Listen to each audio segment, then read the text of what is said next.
Hi friends, வணக்கம். நம்ம இன்றைக்கி என்ன பார்க்க போகிறோன்னா, தக்காளி தொக்கு எப்படி வைக்க போகிறதுன்னு பார்க்க போகிறோம். அதுக்கு தேவையான 2 வெங்காயம், 5-6 பல் பூண்டு, ஒரு 5-6 பச்சை மிளகு மற்றும் 2 தக்காளி கட் பண்ணி வச்சுருக்கோம்.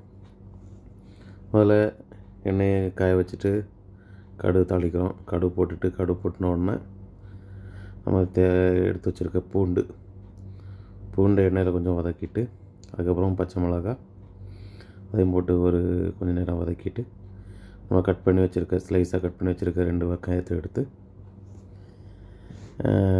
தட்டிட்டு கொஞ்சம் அதுக்கு வதக்கி விடுறோம். வதக்கி விடும் முன்னாடி கொஞ்சம் உப்பும் சேர்த்துக்கிறோம். உப்பு போட்டாச்சுன்னா கொஞ்சம் வெங்காயம் கொஞ்சம் உப்பு சேர்த்துக்கிறோம். இப்போ உப்பு போட்டால் கொஞ்சம் வெங்காயம் வேகமாக வதங்கும். அதுக்கப்புறம் வெங்காயம் வதங்கிட்டு ஓரளவு வெங்காயம் வதங்கின அப்புறம் நம்ம கட் பண்ணி வச்சுருக்க 2 தக்காளி சேர்த்துக்கிறோம். தக்காளி சேர்த்துட்டு தக்காளி ரொம்ப எண்ணெயில் வதக்க விடணும். தக்காளி இதெல்லாம் வதங்கிய அப்புறம் அதுக்கு தேவையான மசாலா, அதுக்கு தேவை கொஞ்சம் மிளகாத்தூள், லைட்டாக ஒரு ஸ்பூன் மல்லித்தூள் அண்டு கொஞ்சம் மிக்ஸ்டு கறி மசாலா இருக்குது, அதுவும் சேர்த்துக்கிறோம். அதை சேர்த்துட்டு அதுக்கு தேவையான தண்ணியை விட்டு கொதிக்க விடுறோம். ஸோ அது ரொம்ப நேரம் கொதித்து வந்த அப்புறம் அது கூட 2 வேக வச்ச முட்டையை கட் பண்ணி போட்டிருக்கோம்.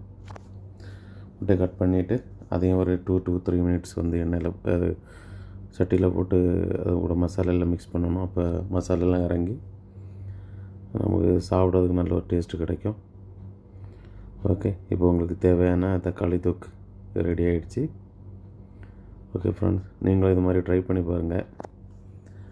ஓகே, உங்களுக்கு இது ரொம்ப சீக்கிரம் செய்யக்கூடிய வேலை தான்.